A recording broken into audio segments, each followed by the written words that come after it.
is a Bramble Jam podcast.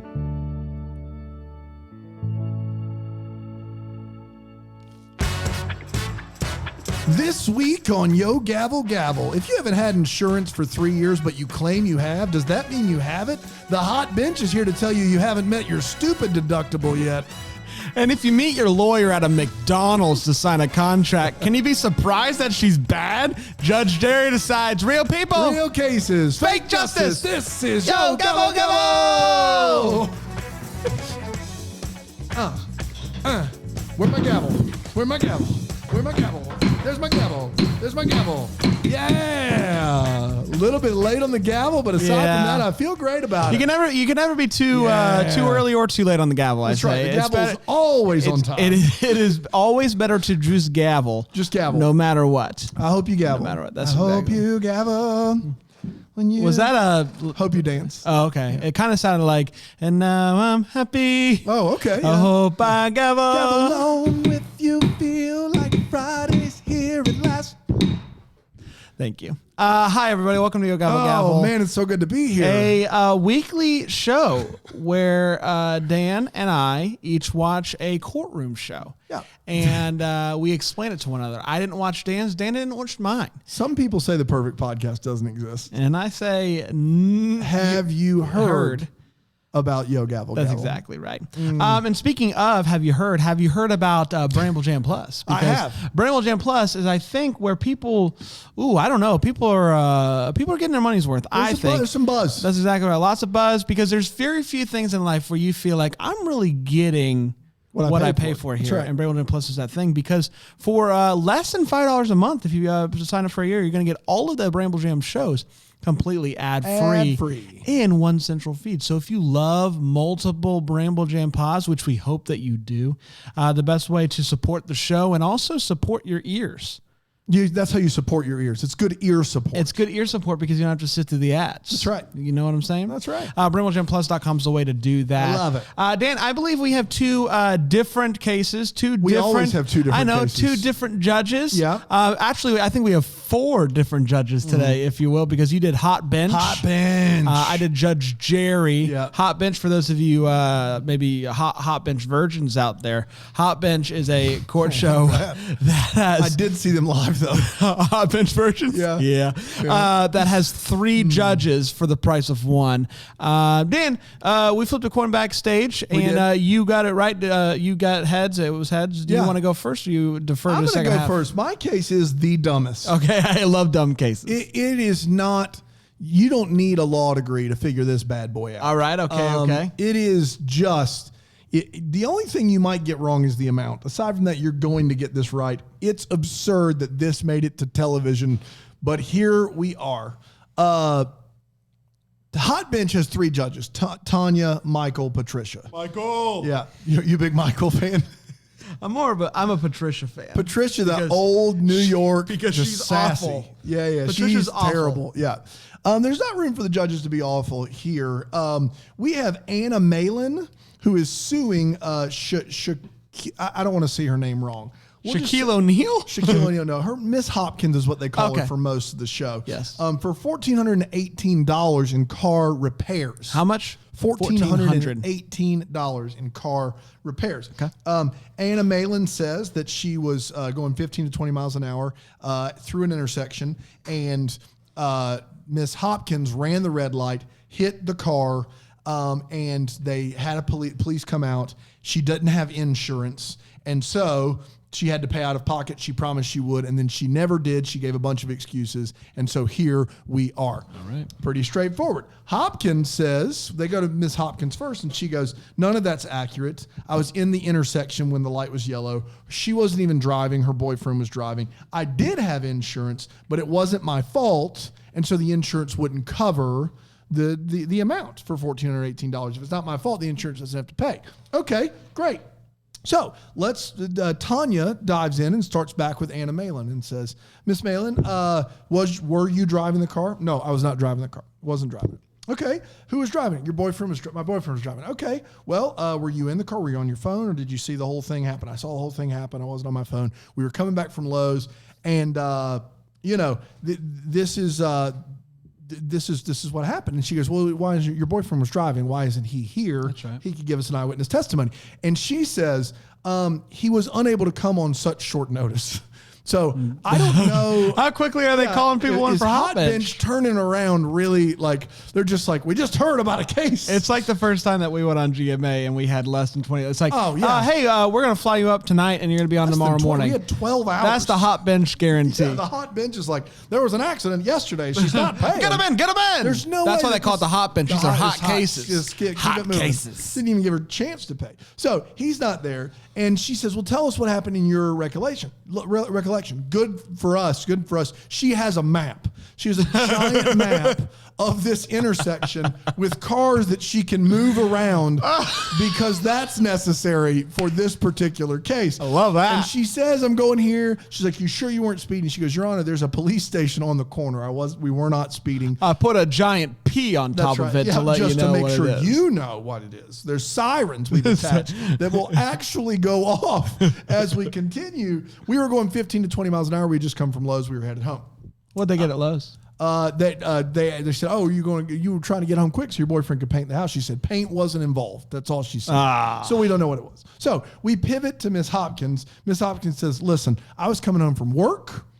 The light was yellow. She didn't say it was yellow when I was in the intersection. I never saw it turn red because I was already through the intersection at that point. Now, is this like a South Carolina thing? You know, in South Carolina, in Greenville especially, where it's green. You're trying to turn left, and so you go out in the middle of the intersection, so that when it turns red, you can still go. Well, you know what I'm talking about? That's allowed, actually. Yeah, I know, but I feel like what's weird is they both seem to have Southern accents. They're in New York for this. And Hot Bench is not an acted show. Like, it's real people, real cases. And so I don't know. I don't know. No, real justice. Oh, good. And I want to be clear about that. So she says the light was yellow, that Miss Malin ran the red light, and that's what happened. That's how it happened. And so obviously Tanya picks up immediately that this logically doesn't make sense. If you were running through the yellow light, she would have had to just run around, and she would have T-boned you, which didn't happen.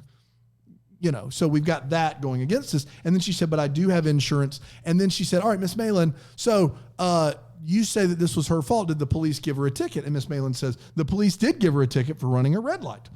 And they go back to Miss Hopkins. They say, Miss Hopkins, it's clear you ran the red light. The police gave you a ticket. And she says, no, police didn't give me a ticket. Okay, I feel like you can figure this out. And so Tanya says, Miss Malin, why do you think the police gave her a ticket? And she goes, because I have the police report right here. Okay. So they bring the police report up, and sure enough, she got a ticket for ignoring a stop sign. Does Miss Hopkins know that she has a ticket? Never admits it is pure Shaggy. It's pure. It wasn't me the whole time. So they go back to Miss Hopkins, and Miss Hopkins says, no. That's not true. The police report's not true. She talked to the police without me there. And I never got a ticket. And not only that, but my insurance wouldn't pay because it wasn't my fault. And the driver of the car wasn't insured. Her boyfriend was driving. She wasn't insured. That's why the insurance Did Miss Hopkins flee? No, she didn't flee. But here's the best part. They said, so you have insurance. And Miss Malin says she doesn't have insurance because I got a letter from State Farm. And the letter from State Farm says, then this case is taking place in February of 2019. Miss Hopkins has not had insurance since 2016. All right. So we have a police report saying she ran a red light. We have a letter. How'd she get that letter? That she had, because she probably tried to reach out to State Farm to pay the claim, and the State Farm's like, she has an insurance. So that we have a police report saying she has a ticket. Miss Hopkins says she didn't have a ticket. We have a letter from State Farm saying she hasn't had insurance for 3 years. Miss Hopkins says she does have insurance. So I'm guessing Miss Hopkins doesn't have anything with her to show that she does have insurance. Nothing at all. Yeah. So they go back. Miss Hopkins, were you insured? And she says, yes, to my knowledge, I was insured at the time of the accident. And they said, then Tanya says, so your insurance that you had denied the claim. Yes, to my knowledge, it was because she wasn't driving the car that was on her insurance, and that's why. And they said, I thought you said it was because it wasn't your fault.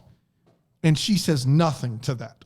So she doesn't have proof that they denied the claim, I'm guessing. No, doesn't have it at all. So Anna Malin then says, well, I also have a bunch of text messages from her Thought you might. saying that she will pay me for the damages to the car, but she had a death in the family. And then they go back to Miss Hopkins. I did have a death in the family. I was trying to make small payments because I didn't have all the money up front. And they said, wait a minute. You said it wasn't your fault. It's not your fault. Why are you trying to make any payments? She said, and then she says, because I told her I would pay her.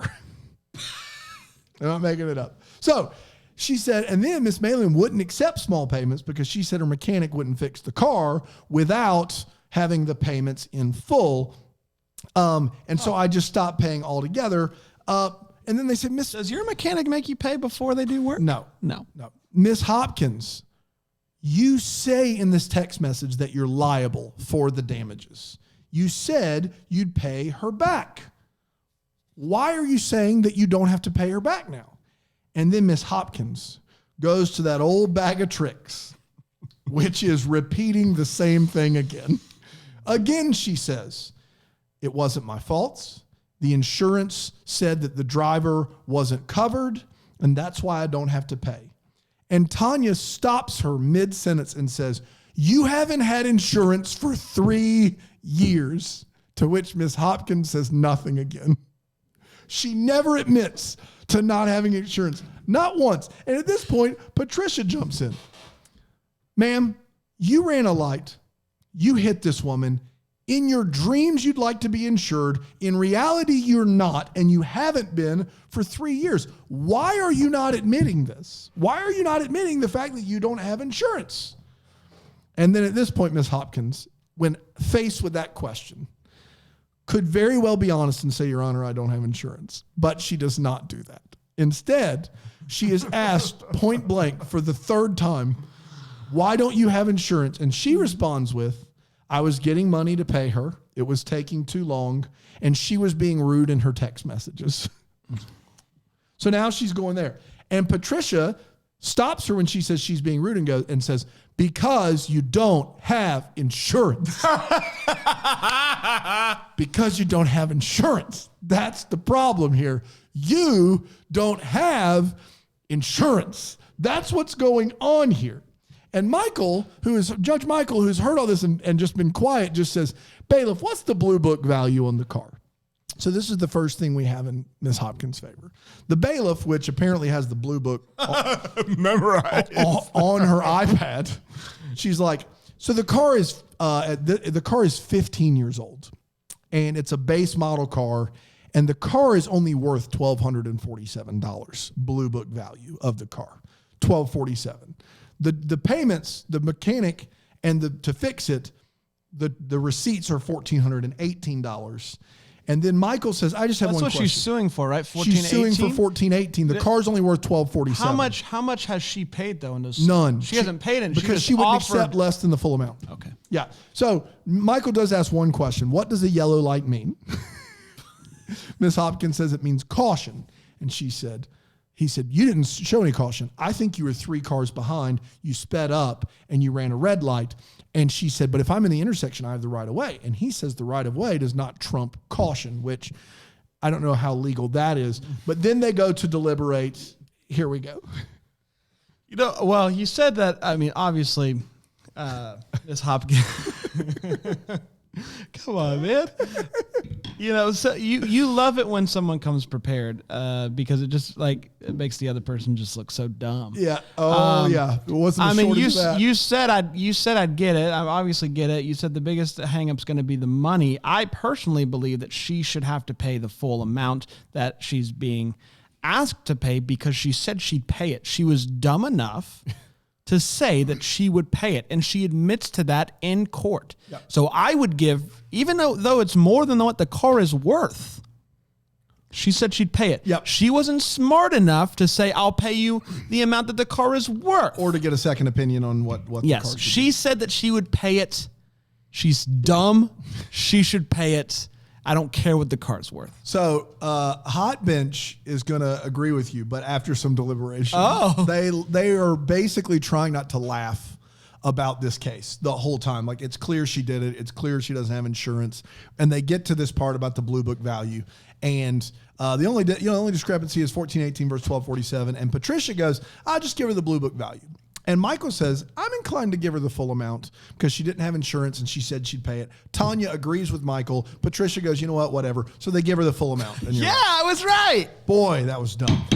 Miss Hopkins, I love Miss Hopkins because she knew she had nothing. She's confident. She went in with a plan, and she did not deviate from that plan, even when faced 3 times with the truth. But people like Miss Hopkins are the reason that Yo Gabble Gabble exists. That's exactly and right. so we can't not thank Miss Hopkins. We love Miss Hopkins. Thank you for being a friend, Miss Hopkins. That's exactly right. And you know what? This is the exact, I often think about like what type of cake, like what would have to happen to me to truly go into one of these shows. And this is the exact scenario where I need, I am owed money. The person doesn't have insurance. How am I going to get that money? I'm going to bring it to the Hot Bench. Yeah. Because it's the perfect thing. It's like, you owe me money and you don't have insurance. I don't know your story. That it is what it is. If I'm going to go to one of these shows and I know they're going to be paying for it, it's not going to be Miss Hopkins that's paying for it. It's going to be the TV. That's the best case scenario. Yeah. Gavel, gavel. We're going to take a quick break. We're going to come back to Judge Jerry. Judge Jerry, don't you worry about it. We'll be right back after this. Kind of gavel. Gavel,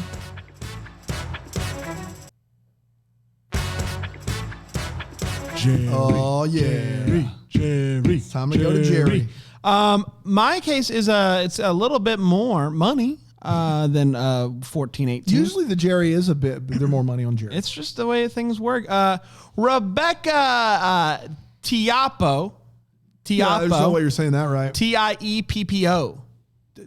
Did they not say it in court? It's definitely not Tiappo. Tie does never make the Tia sound. It's Tipo or Tepo or Tiepo. Tiappo. It's not Tiappo. She's suing Kimberly Benson for $4,125. Kimberly Benson.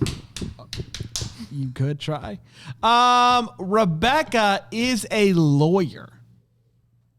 Okay? Wow. She's a lawyer that was hired by Kimberly to do some work for her. This is like investigative work or like... No.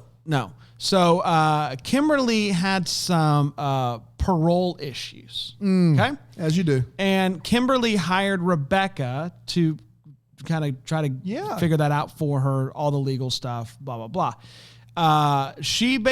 Rebecca said that I was willing to work with her and not charge my full fee because I knew her situation. Yeah. And so Kimberly paid Rebecca, in this case, $200, which Rebecca says is essentially nothing for what I did. It's not even a retainer. And Kimberly admits I was very happy with the results of this. It worked out for her. Rebecca did a good job. And so when more things come up that she needs some legal help with, which often happens when you are on parole or have parole issues, she goes back to her good friend Rebecca, who has come through once. She'd come through again. So she hires her again. They originally signed one contract. Okay, that contract was for the initial parole case. They signed that contract in a McDonald's. Okay. And Rebecca says that's my part-time office. Jerry just skirts right by that. Jerry's seen everything. The part-time McDonald's office is not even news to Jerry. It's not. It's just another day. It's just another day in court.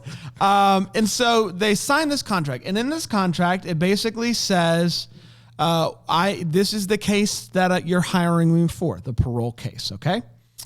Below that, it says you are paying me for this specific case. If anything comes up outside of this case, you agree to pay me $2.75 an hour for the work that's being done outside of this case. That's right. Okay? So anything above and beyond this is $2.75 an hour. That's exactly right. Got it. And so Rebecca says everything that came after the parole was as a result of the parole, and so it wasn't necessarily the case, but it didn't need a new contract. Yeah. $2.75, it is what it is. And Kimberly says she never told me that, first of all, that I did sign the contract, but she never told me that. And two, we agreed to a different rate over the phone, $400 essentially. Gotcha. All Okay. all paid, all done. And Jerry hands her the contract, hands Kimberly the contract and says, do you see where it says that? And she says, I see it. It's in different, it's a different color pen. I think she wrote this in after the fact. The contract is handwritten. We don't get to see the contract, but Jerry does agree it is in different. It's a different color. What? This isn't a printed out contract. It's hard to say. McDonald's lawyers every time. Every single time. She says, listen, Rebecca is an incompetent lawyer. And as a result of hiring her for doing this extra stuff, I've had to do more and more stuff myself. I've had to do this legal stuff by myself. Because of her, I lost primary custody of my kids because she didn't file multiple motions that she said that she would file. I have a warrant out for my arrest. Holy cow. Because she called me up and said, I'm not going to be able to make it to court today. She assumed that meant that it was going to be dismissed. It was going to be thrown out for the day. It wasn't. She had a warrant out for her arrest. What? Are you tracking that? Yeah. But that's not on Rebecca. That's not Rebecca's fault. No, but she's basically saying she doesn't communicate well. Okay. And she says she's going to do something. She doesn't do it. She fell asleep in court.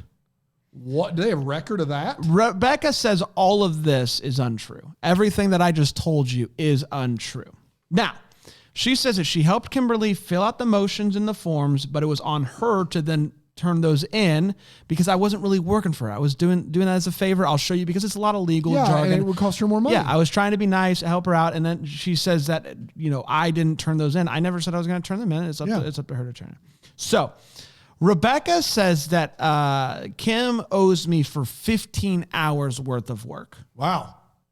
Okay. And Jerry says, do you have an invoice that you sent her showing the hours and what you did in those billable hours, yes. And Rebecca, who is a lawyer, says, I have that, but not with me today. What? She has a full binder of papers, and she's going through, and she's like, I don't have that. What? I don't have that today. It's over $4,000. Yeah. Kimberly says, I don't know her anything more. I paid what she asked for initially. I paid $400, which is what we agreed to over the phone. I think she added that thing to the contract. Does Rebecca ever admit that they agreed to $400? She never, no.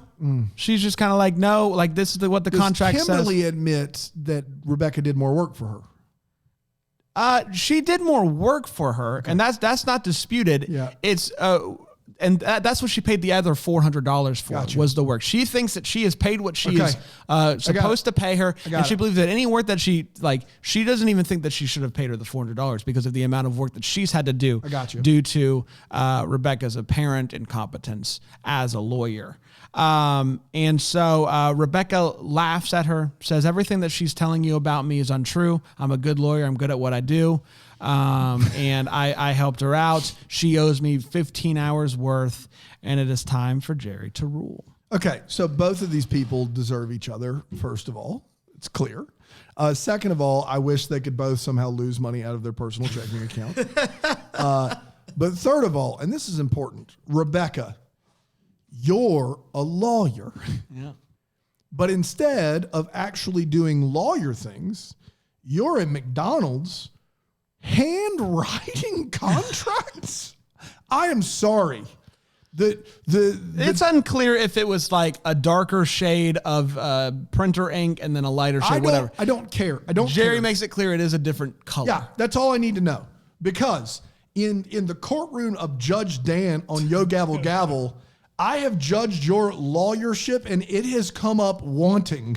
You are not a lawyer by any stretch aside from the name that you've given yourself. You don't get a dime. I don't care. I don't care if Kimberly Benson is the worst person ever. You didn't document anything. And then you showed up to a courtroom without any documentation. You're a lawyer. No, not a dime for her. Jerry's nicer to her than you were, but he agrees with you. He says, basically, if you're a lawyer, you need to send an invoice Yes. with a list of, saying this is why I did this hour, this is why I did this hour, showing the hours in which you work and what you did in those hours. It's straightforward. You didn't bring that. It's straightforward. I don't even know if you sent it in the first place. He basically dismisses the case because there's lack of evidence on either side.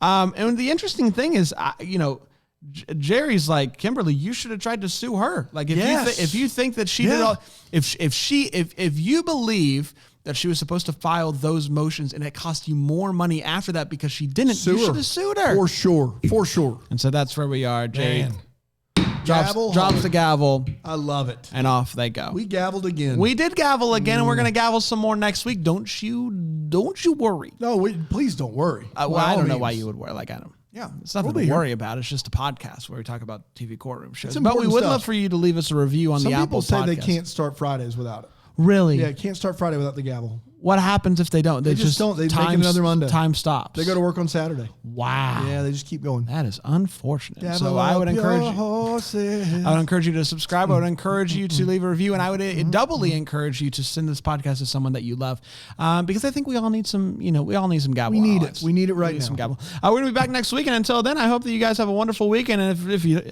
all rise, gavel, trains off.